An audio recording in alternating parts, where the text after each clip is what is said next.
AITAH for refusing to get my daughter with severe social anxiety a service dog and forcing her to get a part-time job after what she did.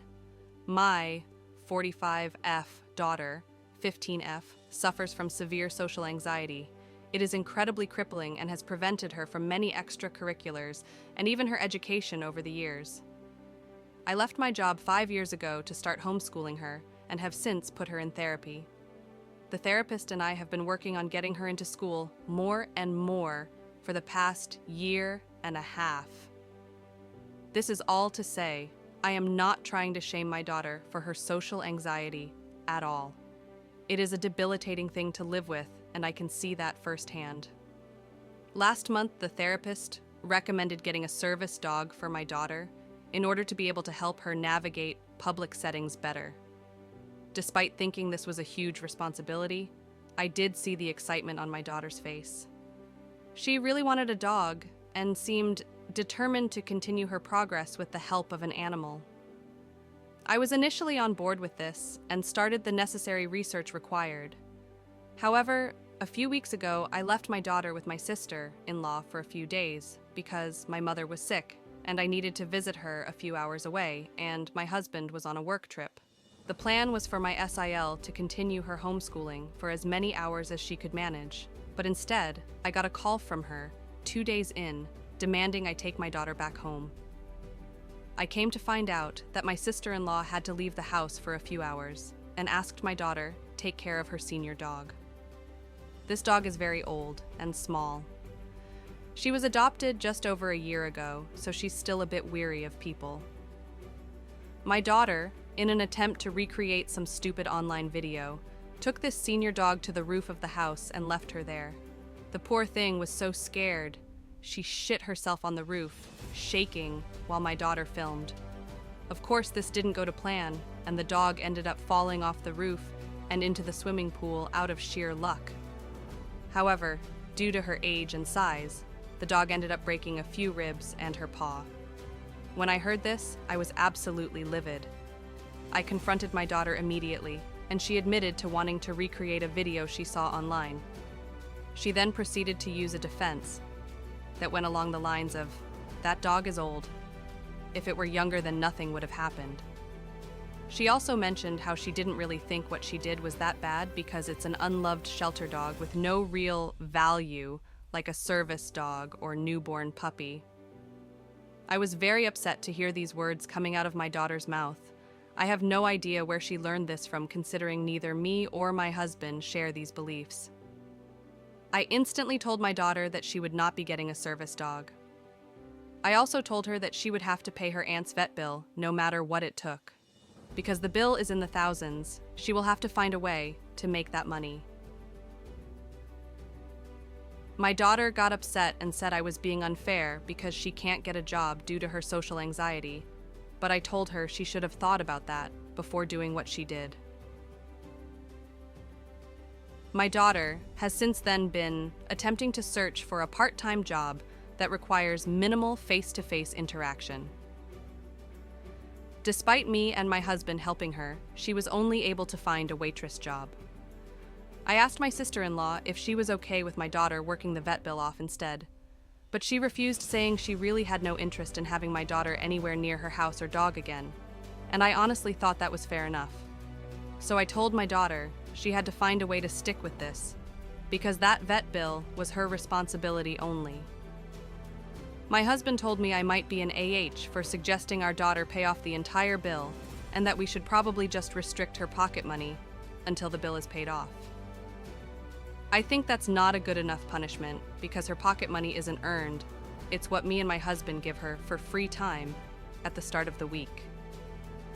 Also, this bill is entirely her fault, and therefore her responsibility.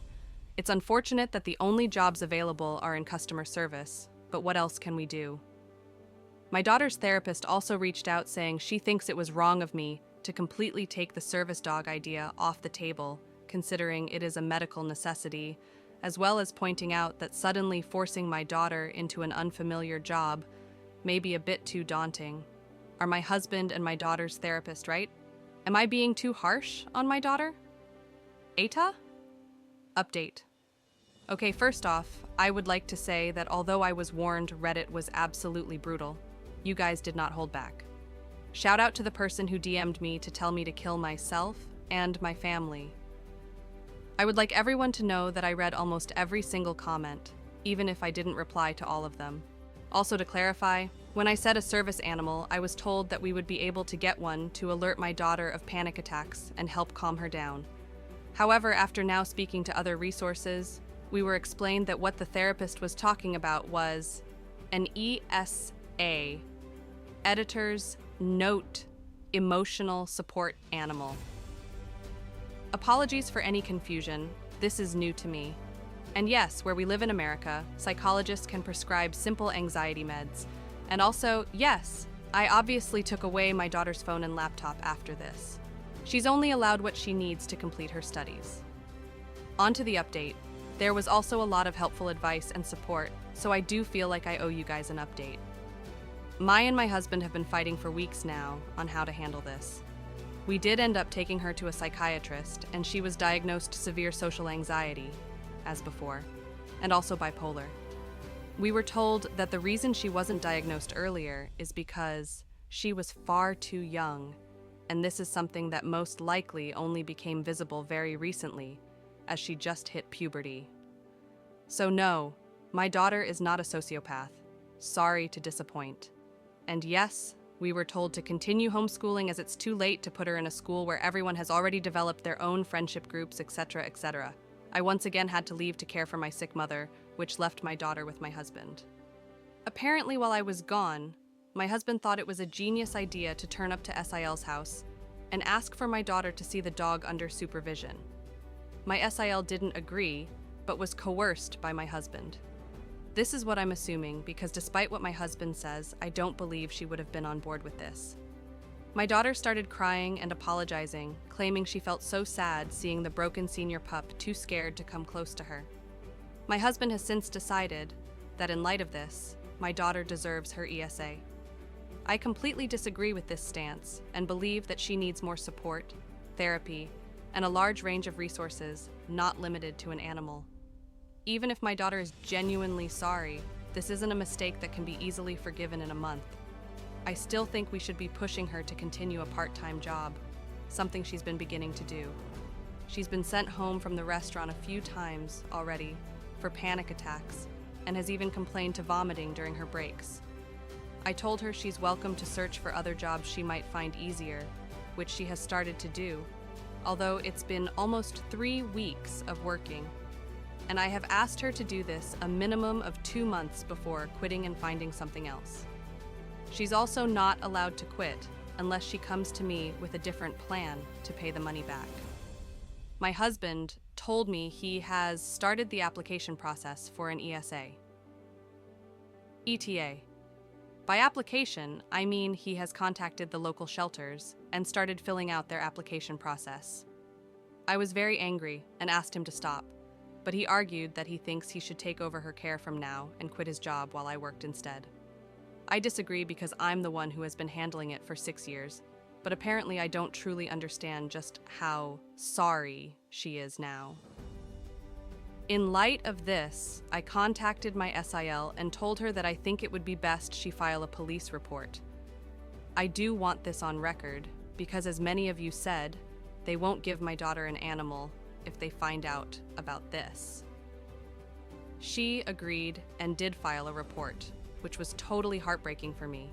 It really hurts to have to do something like this to my daughter. My husband did find out, and we've now been arguing for days. He's incredibly angry, but I'm attempting to stick with this. I'm not sure how the next few weeks will pan out, but I will say that I'm incredibly worried for the future. I have no idea what to do or how to get my husband to see my side. This is very concerning, but thank you for listening, Reddit. And for those of you who gave advice and support, I really, really appreciate it.